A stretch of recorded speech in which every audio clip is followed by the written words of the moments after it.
We don't trust Iran with nuclear weapons, so we bombed them, which has forced them to close the Strait of Hormuz. We don't like that, so we just might have to nuke them. Donald Trump just threatened to annihilate the Iranian population while talking about God blessing the great people of Iran.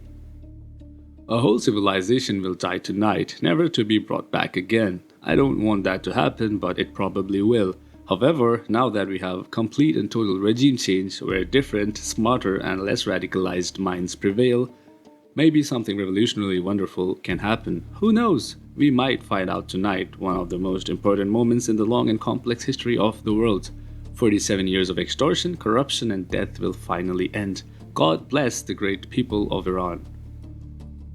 47 years of death and corruption.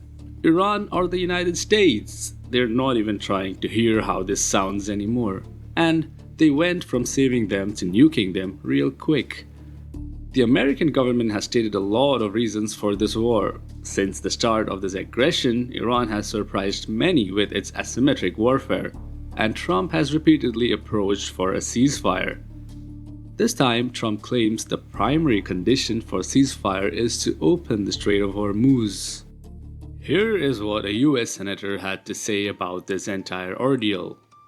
Here's the problem. The strait was open before the war began. We are now seeking to solve a problem that we created. This is insanity. Now here is a clip of Trump talking about the war.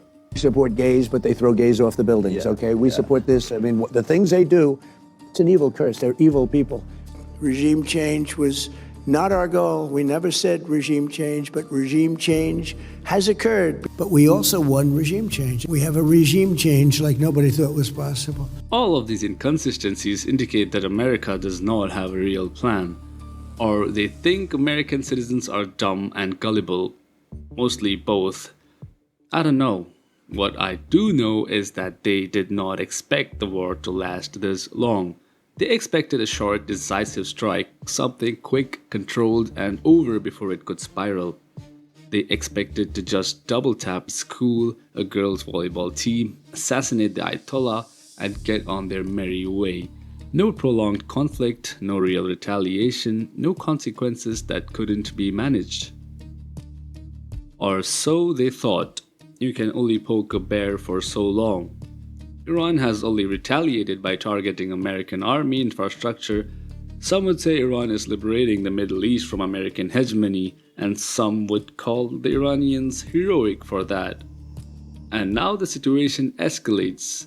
The brave people of Iran have been going to the nearest potential targets like bridges and important structures and formed human chains around it, while under attack by an army that is known to target civilian infrastructure. These are the courageous people of Iran that the president has threatened to annihilate. To think there are still casuals who think this is a fair price to pay so that the Iranian women can create OnlyFans accounts. I digress. Now Trump has basically threatened to use nukes, which, if even considered seriously, tells you how far this has already gone. This brazen claim explains why all those generals are being fired or forced to retire. They clearly were not okay with Trump's plans, so they had to be replaced by people who are more in line with Trump's crazy ideas. Hexeth has fired Army Chief of Staff Randy George, who was the Army's top uniformed officer, along with 2 other generals. The Pentagon confirmed the firing, saying that George would be retiring from his position immediately. According to the New York Times, Georgia's senior Army officers reacted with anger and frustration to the news of General George's dismissal, characterizing it as the latest blow to a service that already feels under siege by Hexeth. The firing of George is the latest in a wave of meddling that Hexeth has involved himself in at the Pentagon. NBC News reports that Hexeth has interfered with the promotion of more than a dozen senior military officers, which include Hexeth personally blocking the promotions of 4 officers set to become 1-star generals. Hexeth was asked about why all those generals were fired. Here is what he had to say. How many generals and admirals have you fired? I don't know the exact number, but... You don't know the number. It's 8. Can you explain why any of them were fired? Like, just explain why was the Army JAG fired? Why did you fire him? They all serve at the pleasure of the president. And I think No, I'm just asking you why. General Kane is a great example. I'm just asking you why. That we I need think you at probably this learned at time. Princeton what why means. Why did you fire him? They serve at the pleasure of the president, and we want Why better did you representation fire in him? each and every of those. You can't each and explain every why one you of those fired any of places. them? I'm pretty sure I prepared more for my third grade show and tell. And this clearly incompetent government official in charge of the war is asking for more money. Donald Trump is now pushing for an additional $1.5 trillion for this war. Operation. Expensive operation. And the question is, where is that money coming from? That $1.5 trillion, it's being pulled out of everything. They're cutting school funding, healthcare, infrastructure, research, not small adjustments either. Billions.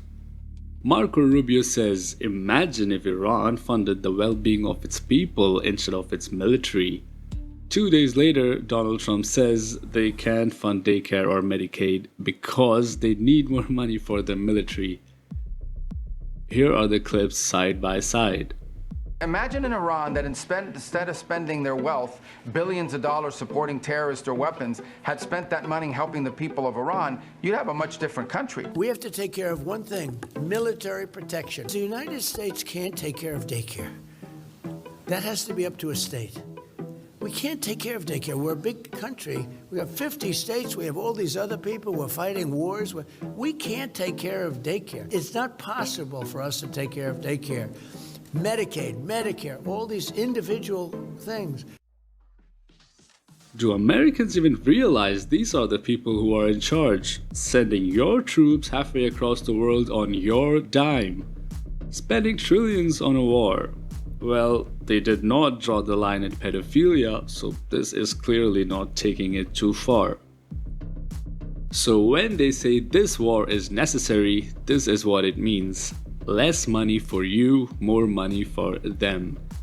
They're cutting disaster response while starting disasters, cutting public health while escalating a war. That's not even ironic, it's just stupid. Billions taken from education, housing, job programs, just to fund something they clearly didn't even expect to drag on this long.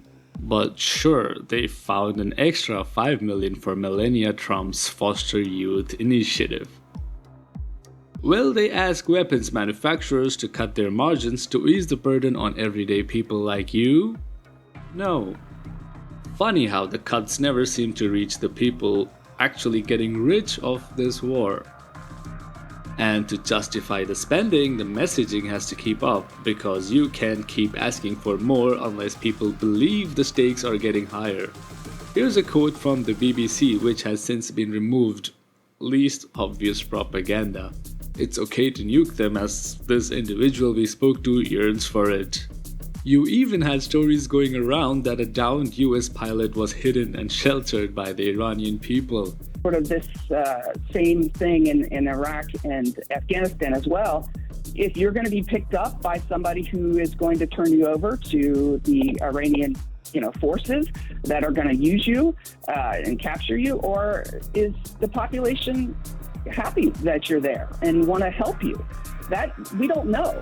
And so anybody that gets shot down over that space is having to deal with that uncertainty.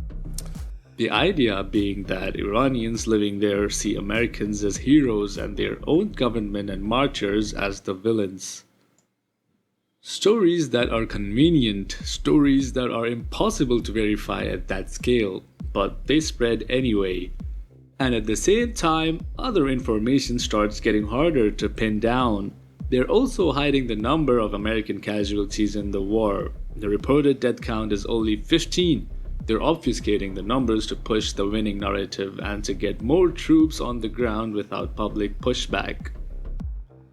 Now we are at a point where nuclear weapons are actually being talked about, not as a last resort, but as an option. The condition is simple: open the Strait of Hormuz or we escalate, and after everything, the shifting reasons, the money, the messaging, this is where it ends up. We don't trust them with nukes, so we might have to use ours first. I don't know how that makes sense to anyone, but that's where we are. I just have to say, I love the solidarity of the Iranian people. Here's a clip of them vibing in the nuclear power plant city of Bushehr, which Donald Trump has threatened to blow up. They do not fear death and their government shares their sentiment. Let's wait and see what happens today. Thank you for watching.